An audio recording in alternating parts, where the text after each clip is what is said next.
थोड़ा सा बस आवाज़ चेक कर लिया जाए, उसके बाद हम लोग शुरू करेंगे। वैसे हम लोगों ने कल क्वेश्चन नंबर 1 to 3 किया था, और इससे रिलेटेड एक और पॉइंट है जो आपको अब समझना जरूरी है। वो कौन सा पॉइंट है? हमने क्वेश्चन नंबर 1 में जब देखा तो हमने पाया कि स्टैंडर्ड डिविएशन निकालने के लिए हर साल का पहले निकाला गया वेरिएंस, और उसके बाद उसका प्रेजेंट वैल्यू करके इस तरह से स्टैंडर्ड डिविएशन निकाला गया। लेकिन जब हमने क्वेश्चन नंबर 2 को देखा तो वहां पर ये चीज नहीं किया गया। अब उसके पीछे का हम लोग कारण समझेंगे, ठीक है? उसके पीछे का कारण क्या था ये समझिए। स्टैंडर्ड डिविएशन हम लोग क्यों निकाल रहे हैं? कंपेयर करने के लिए।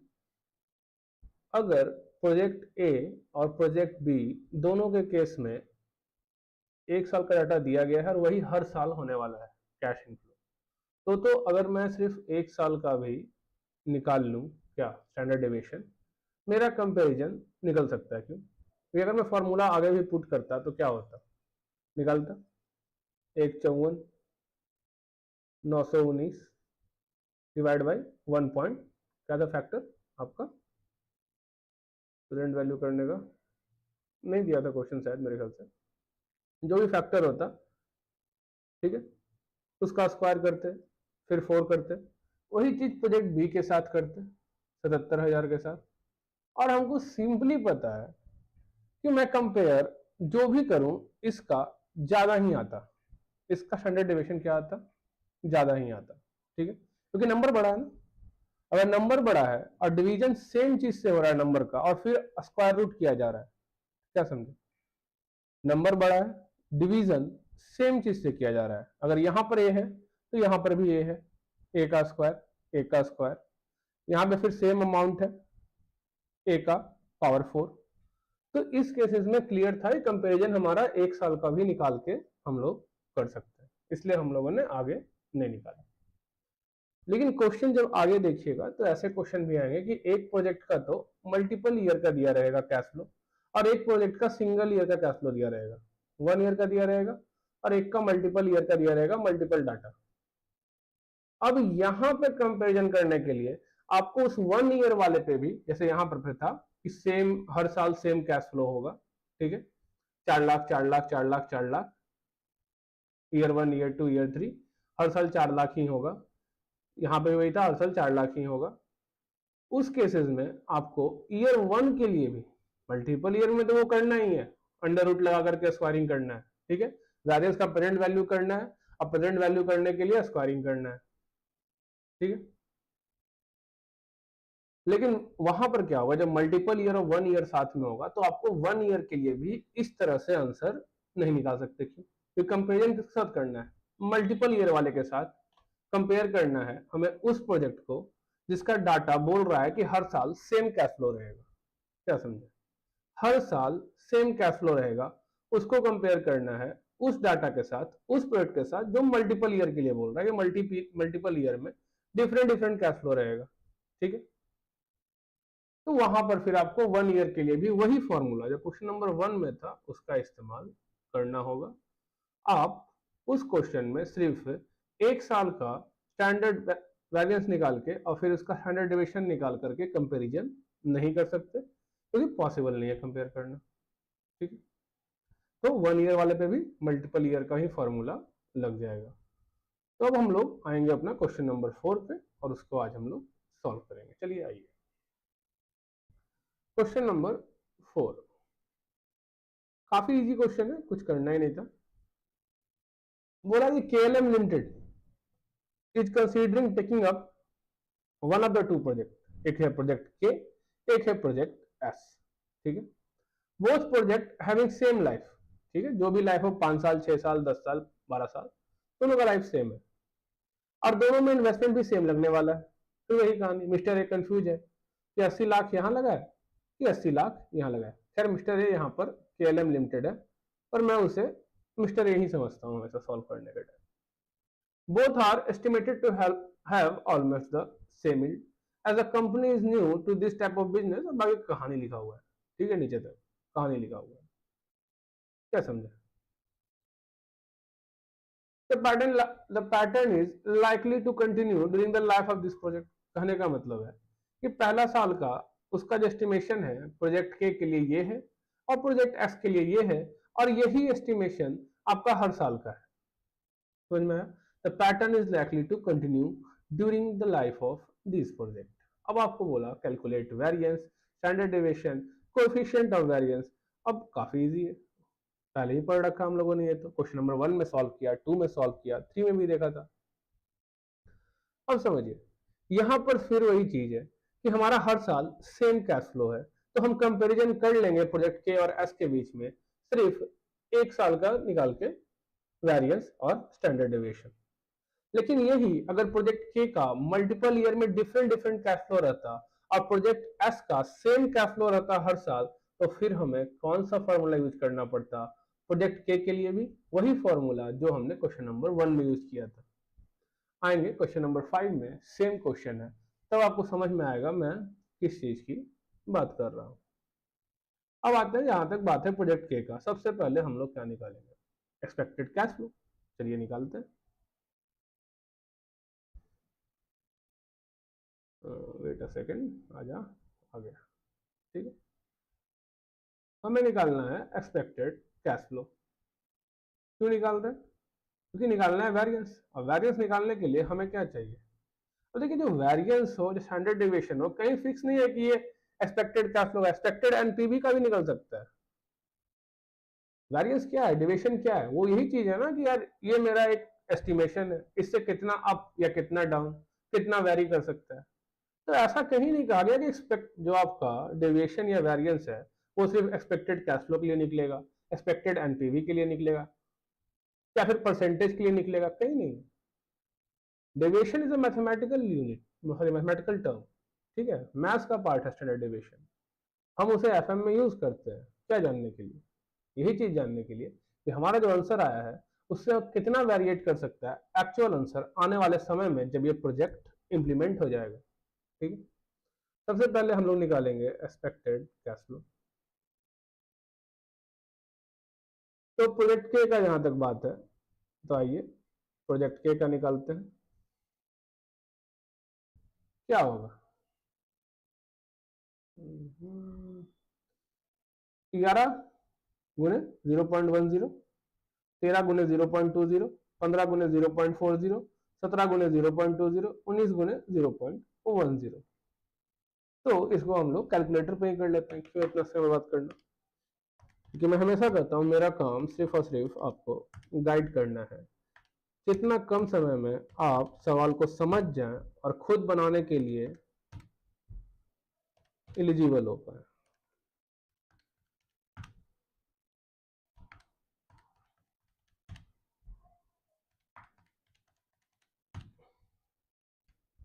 पंद्रह 15 लाख। ठीक है, कैसे बनाएंगे? क्या हम लोग टेबल बनाएंगे एग्जाम में? नहीं, टेबल बनाने में काफी समय लगता है। हम लोग क्या यूज करेंगे? अपना सिंपल तरीका। ठीक,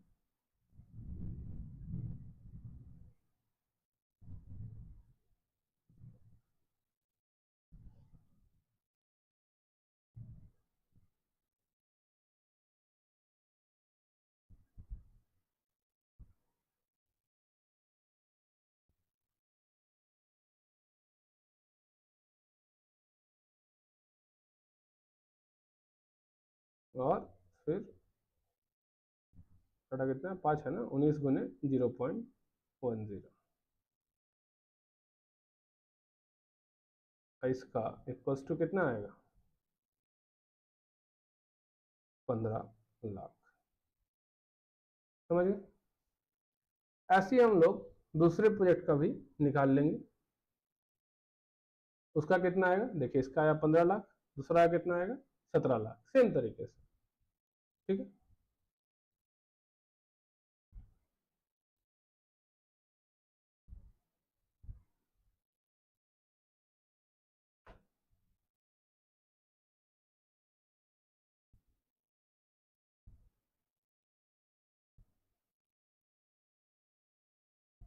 17 लाख। अब हम क्या निकालेंगे? वेरिएंस। वेरिएंस हम लोग क्या निकालेंगे, वेरिएंस।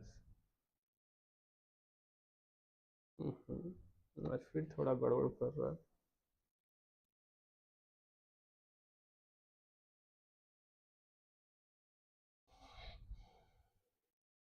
वेरिएंस, अब वेरिएंस का फॉर्मूला क्या था सर, कुछ नहीं, ये तो हम लोगों ने पोर्टफोलियो में भी पढ़ा था, एक्स माइनस एक्स बार का स्क्वायर इनटू प्रोबेबिलिटी। तो अगर हम बात करें प्रोजेक्ट के का, तो हुआ क्या है, 11 माइनस 15, 13 माइनस 15, 15 माइनस 15, 17 माइनस 15 और 19 माइनस 15। आइए निकालते हैं वेरिएंस। सबसे पहले वो निकालेंगे प्रोजेक्ट के का, ठीक है, एक सेकंड रुक जाइए।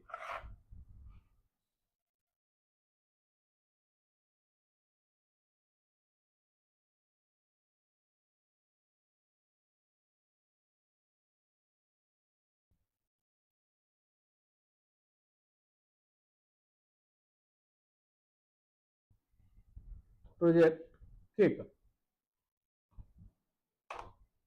आइए निकालते हैं।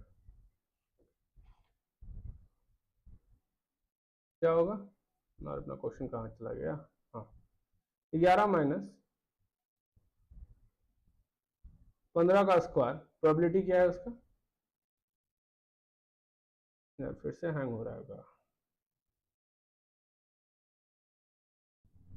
0.10, ठीक है, प्लस अब क्या होगा आपका 13 माइनस 15 का स्क्वायर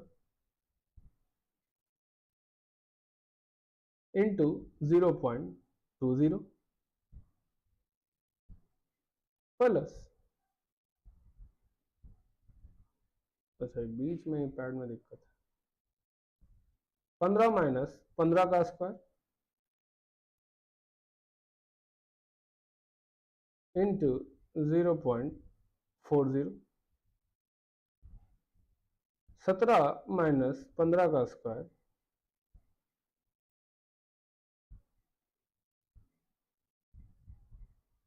इंटू 0.20,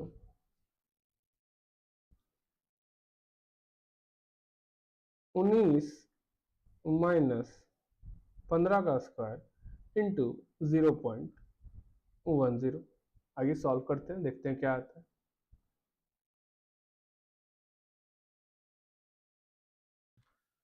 तो 11 माइनस 15 हो गया 4, माइनस 4 का स्क्वायर 16 गुने 0.10, 1.60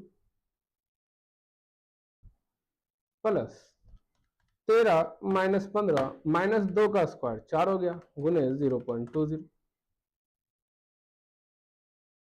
ये तो 0 हो जाएगा, 15 माइनस 15, 17 माइनस 15 2 का स्क्वायर 4, 4 इंटू 0.20, 0.80 प्लस 19 माइनस 15 16 गुने 0.10, 1.60। अब इसको जोड़ लेंगे हम लोग,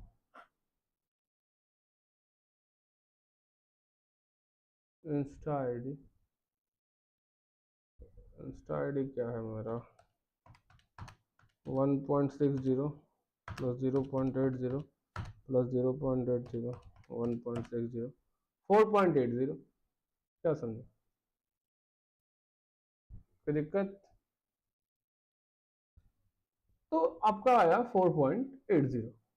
ऐसे ही हम लोग क्या करेंगे, निकाल लेंगे दूसरे प्रोजेक्ट का 4.80।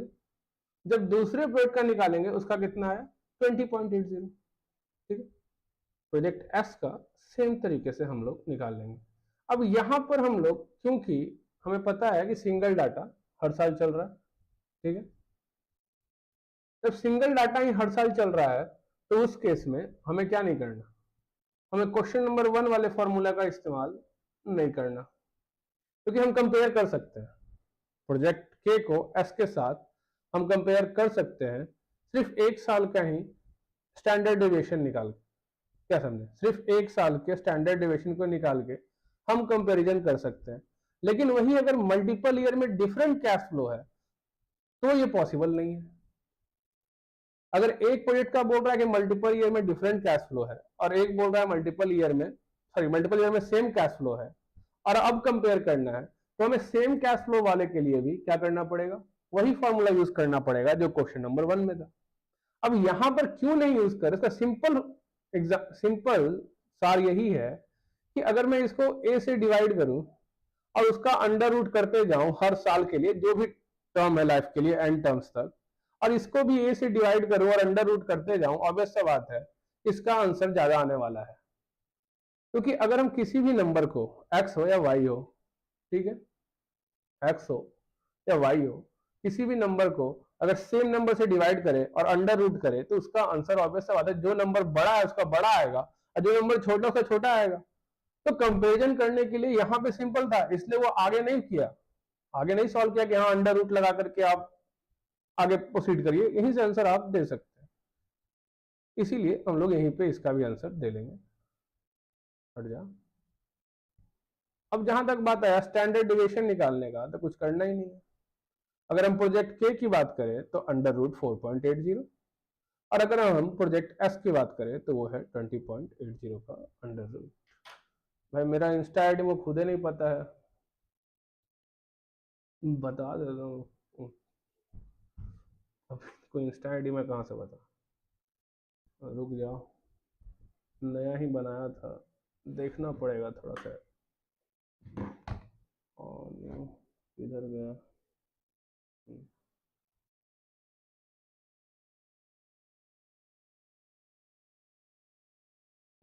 कहाँ पे रहता है ये भी तो नहीं पता, इंस्टा आईडी होता कहाँ है, यही होगा शायद, लग रहा है। अटक रहा है थोड़ा आज, फिर से लग रहा है।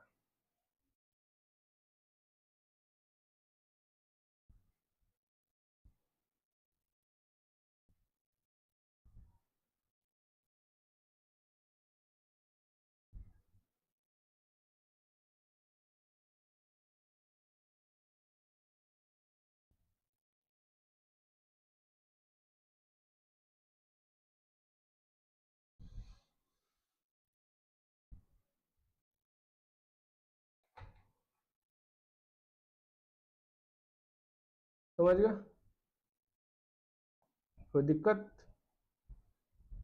तो हम लोग आते हैं, इसका वैरियंस निकल गया, स्टैंडर्ड डिविएशन निकल गया, लास्ट क्या है, कोएफिशिएंट ऑफ वेरिएंस।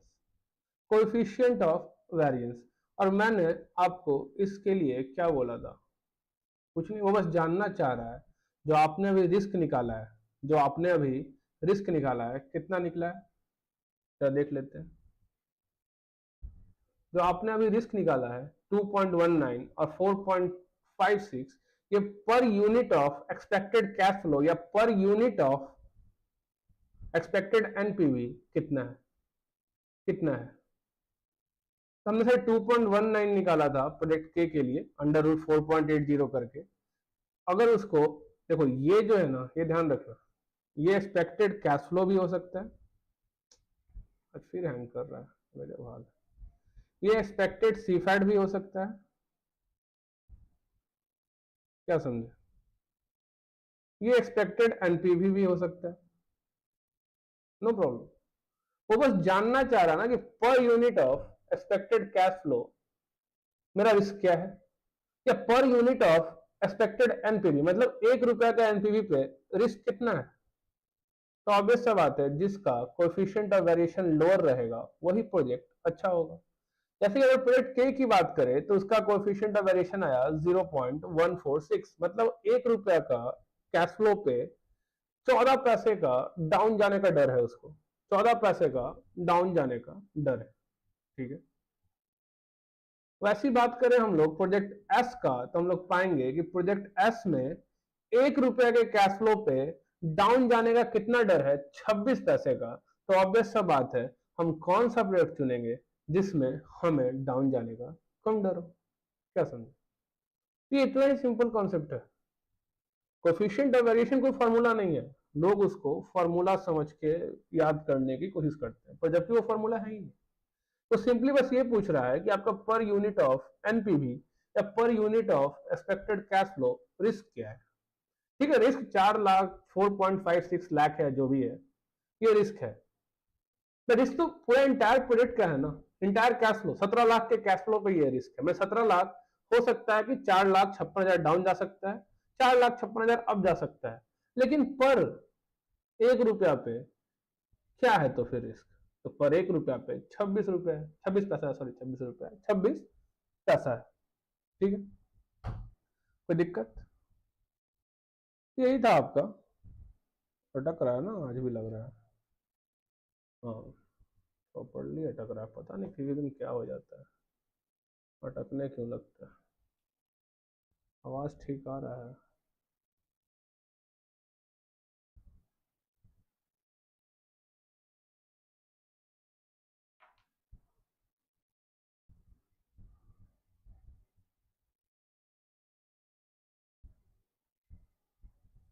आवाज तो ठीक आ रहा है मेरे ख्याल से, थोड़ा सा लगता है वीडियो लैग कर रहा है। ठीक, अब देखिए यही है क्वेश्चन नंबर 5 जिसके बारे में मैं बात कर रहा था। ठीक है, क्वेश्चन नंबर 5 के साथ दिक्कत क्या था, ध्यान दीजिएगा। तो बच्चे हमेशा कंफ्यूज हो जाते हैं। क्या कंफ्यूज होता है? कंफ्यूज ये होता है कि सर कहीं भी वो अंडर रूट का प्रेजेंट, पहले वेरिएंस का प्रेजेंट वैल्यू करता है, उसको अंडर रूट करता है, स्क्वायरिंग करता है, वो फॉर्मूला यूज करता है, कहीं भी वो ऐसा नहीं करता है। तो उसका सिंपल यही है बाबू कि करना तो उसको पहले साल मतलब सिंगल डाटा के साथ वही करना था उसको, लेकिन क्योंकि कंपैरिजन करना है उसे एक पॉइंट का दूसरे पॉइंट के साथ, अब वो जान रहा है कि जिसका हायर आ चुका है फर्स्ट ईयर में, उसको अगर सेम नंबर से डिवाइड करेंगे और फिर अंडर रूट करेंगे, आंसर सेम है। ऑब्वियस सी बात है कि आंसर डिफरेंट आएगा, अलग सी बात है, लेकिन जो नंबर बड़ा है उसका फिर से आंसर बड़ा ही आएगा। क्या समझे? तो इस कारण जब भी सिंगल ईयर का डाटा होता है, मतलब सिंगल ईयर करने वाले हर साल सेम कैश फ्लो का डाटा है, लिख लो।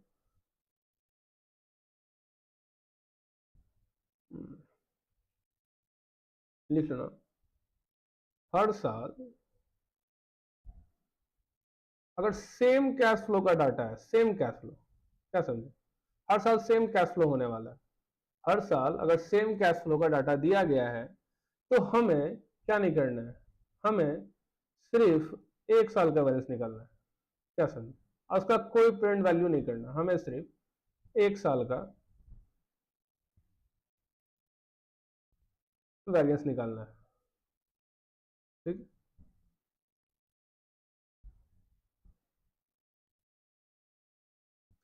लेकिन अगर मल्टीपल ईयर है, ठीक है, सॉरी मल्टीपल कैश फ्लो है, मल्टीपल ईयर में, मल्टीपल कैश फ्लो है, मल्टीपल ईयर में, चाहे एक प्रोजेक्ट के लिए हो चाहे दोनों प्रोजेक्ट के लिए हो, कोई दिक्कत नहीं। हम क्या करेंगे, हर मल्टीपल ईयर का वेरियंस निकालेंगे और उसका फिर प्रेजेंट वैल्यू करेंगे। ठीक है, कोई दिक्कत? ध्यान रखना इस बात को, लिख लो वो भी।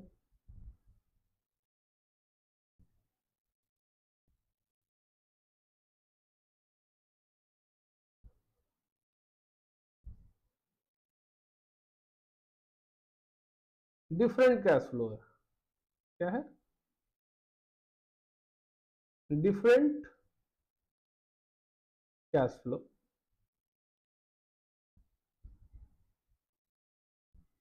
तब क्या करना है, तब हर साल का वैरियंस निकाल के प्रेजेंट वैल्यू करना है।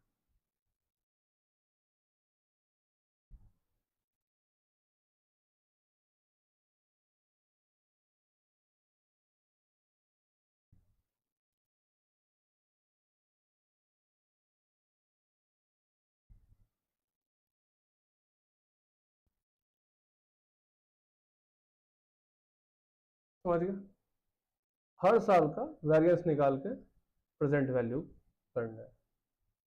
अगर मल्टीपल ईयर में डिफरेंट कैश फ्लो है तब हर साल का वेरियंस निकाल करके प्रेजेंट वैल्यू करना है। अगर एक प्रोजेक्ट मल्टीपल ईयर का है और एक प्रोजेक्ट सिंगल ईयर का डाटा बोल रहा है, same year same cash flow बोल रहा है हर साल, तो भी वहां पर क्या करना है, हर साल का वेरियंस का प्रेजेंट वैल्यू करना है। ठीक, जो क्वेश्चन नंबर 5 में तुम्हें दिख जाएगा। तो क्वेश्चन नंबर 5 में क्या था, इन्वेस्टमेंट दोनों प्रोजेक्ट में सेम है, 70 लाख और 80 लाख। सॉरी सेम नहीं, डिफरेंट है, 70 लाख और 80 लाख। जहां तक बात था प्रोजेक्ट वाई का, तो वहां पर कैश फ्लो सेम है, ओवर द लाइफ सेम रहेगा। क्या 40 गुने 0.20 8 लाख,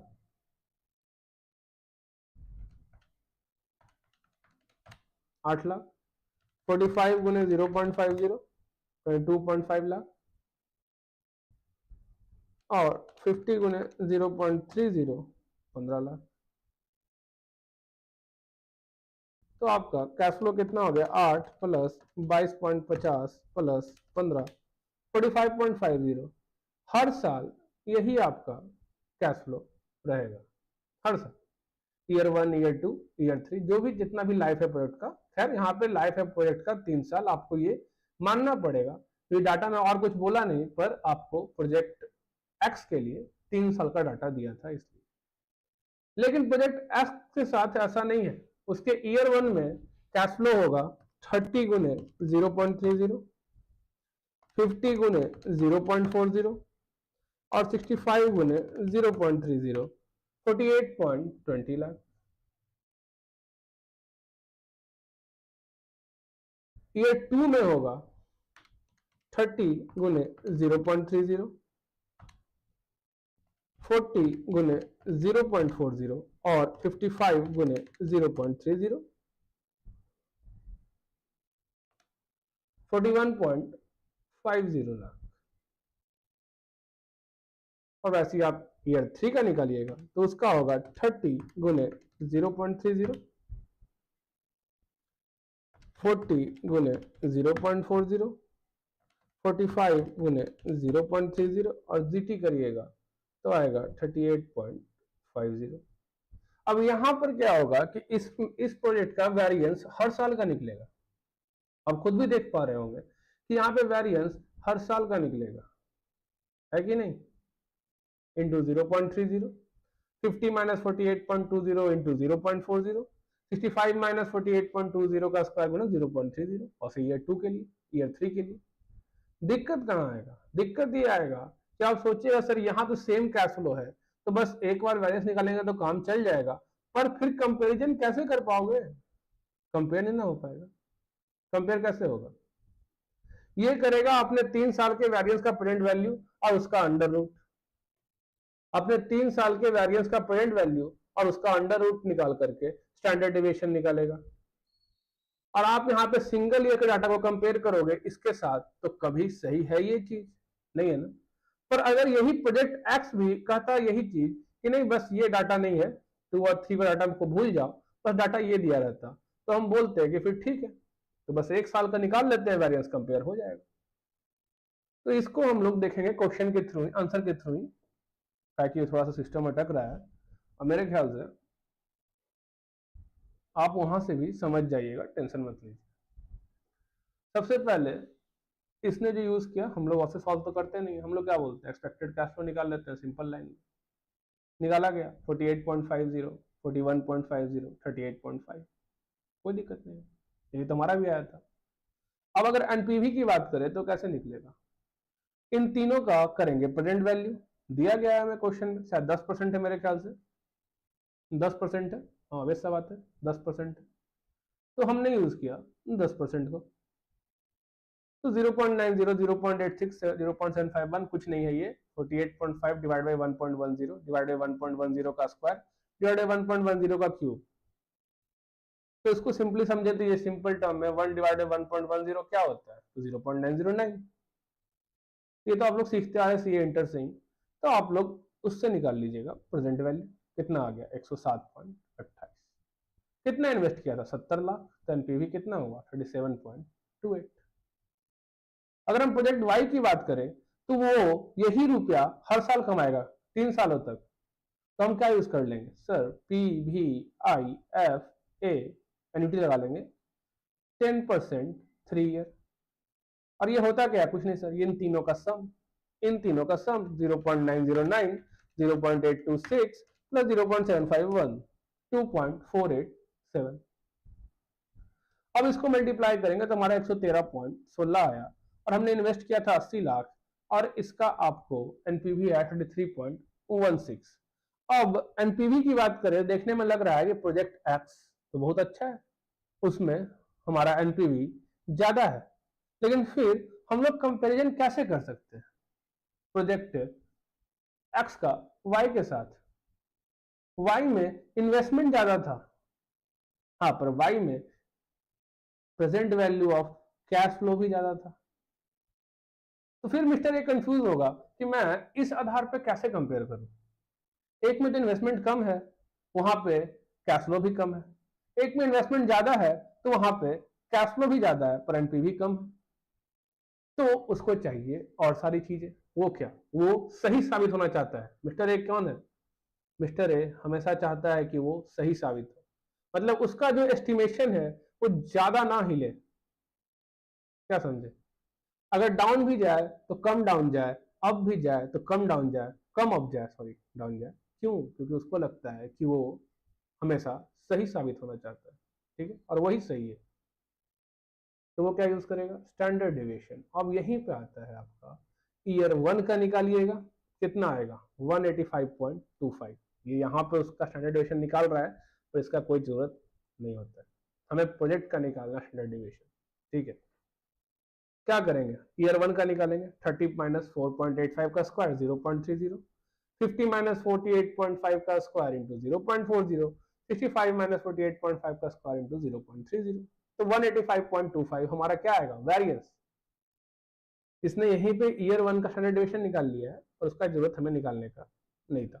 हम निकालेंगे सिर्फ और सिर्फ वेरिएंस। 185.25, 95.25, 35.25। अब क्या करना है हमें? प्रेजेंट वैल्यू करना है इन सारे वेरिएंस का। तो हमने प्रेजेंट वैल्यू के लिए लिखेंगे, क्या लिखेंगे? मैंने कैसे कहा था इस फॉर्मूला को याद रखने के लिए, मैंने क्या तरीका बताया था? कुछ मत करो, 185.25 डिवाइड, अगर प्रेजेंट वैल्यू करना होता तो ईयर 1 के एंड पे था, फिर ये कब था? ईयर 2 के एंड पे था, और ये कब था? ईयर 3 के एंड पे था।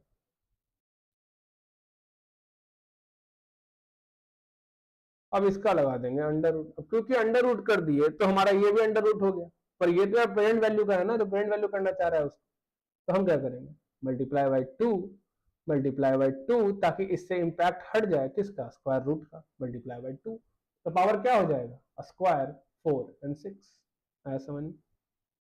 अब इसका हम लोग करेंगे 15.43। अब इसको अगर कंपेयर करने जाए सिर्फ ईयर 1 का निकाल के 12.25 के साथ, क्योंकि वहां पर कैश फ्लो क्या था? सेम था। कैश फ्लो क्या था? सेम था ना हर साल। तो हमने सिर्फ एक साल का निकाला। अब क्या 12.25 का जो इसने अंडर रूट किया 3.50, क्या इसको इसके साथ कंपेयर कर पाना सही चीज है? नहीं है ना।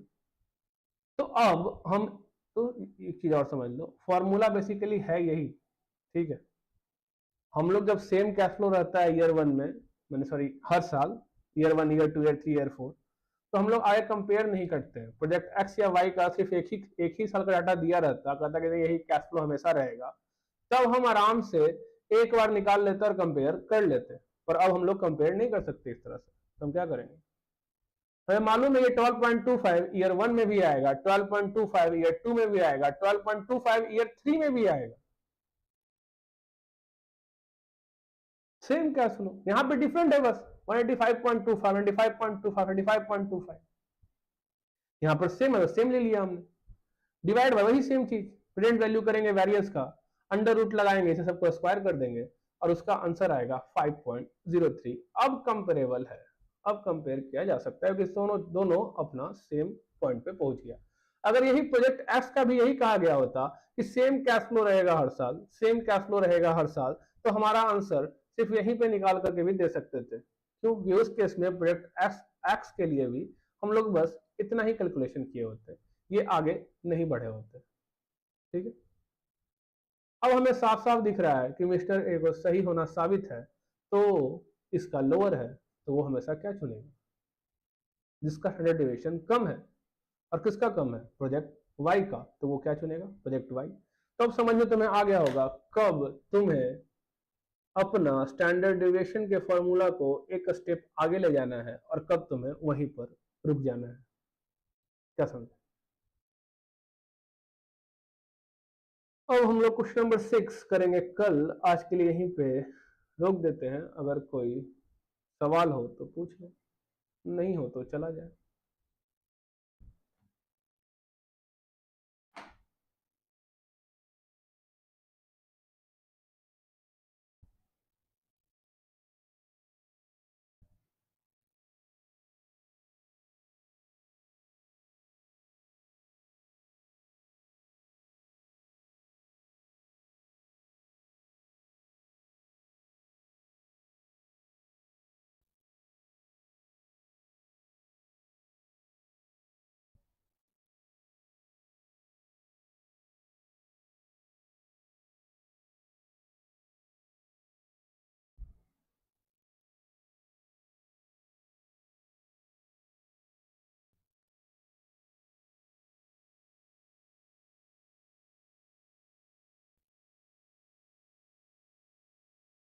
चलो तो चला ही जाए।